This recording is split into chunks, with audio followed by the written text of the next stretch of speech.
আসসালামু আলাইকুম।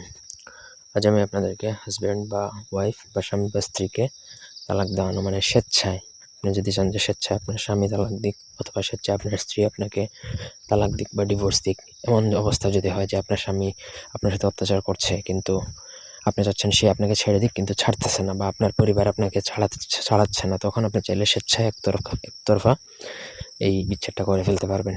মানে স্বেচ্ছায় ছেড়ে দিবে। অথবা আপনি যদি চান যে আপনার স্ত্রী আপনাকে ছেড়ে দিক কিন্তু সে আপনাকে ছাড়তেছে না, তখন আপনি চাইলে একতরফা এই পুরো প্রসেস বা প্রসিডিউরটা করে ফেলতে পারবেন। প্রথম থেকে তার জন্য পুরো ভিডিওটা না টেনে শেষ পর্যন্ত দেখতে হবে।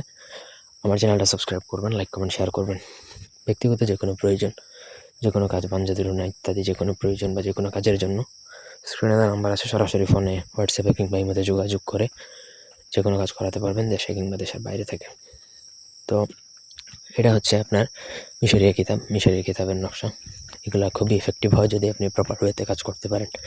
এই বিদ্যাটা প্রয়োগ করার জন্য আপনাকে যে কোনো বিধবা মহিলার শাড়ির মানে আঁচল আপনাকে যে কোনোভাবে চুরি করে কেটে নিয়ে আসতে হবে। বিধবা মহিলার, বুঝতে হবে যে মহিলার স্বামী মারা গেছে তার শাড়ির আঁচল আপনি সামহাও কেটে নিয়ে আসবেন। আসার পরে আপনাকে এই নকশাটা লিখতে হবে।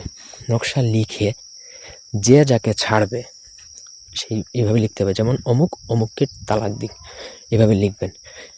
এবং তাদের পিতামাতার নামটাও নিচে উল্লেখ করে দিবেন, যেমন ধরেন রফিক করিমাকে ছাড়ুক, এভাবে লিখবেন, অথবা করিমা রফিককে ছাড়ুক। যে ছাড়ার কথা উল্লেখ করা হবে সেই ডিভোর্স দিবে মূলত। তারপর নিচে অবশ্যই প্রত্যেকের পিতামাতার নাম লিখবেন। তারপর সেই নকশাটা আপনাকে লিখতে হবে হচ্ছে ওই শাড়ির আঁচলের মধ্যে আপনাকে কেশরের কালি দ্বারা, কেশর বা রক্তচন্দন দ্বারা লিখলে হয়। আপনি যে কোনো কালি আপনি সংগ্রহ করে নেবেন, দুইটার যে কোনো একটা, অথবা আমার থেকেও নিতে পারেন।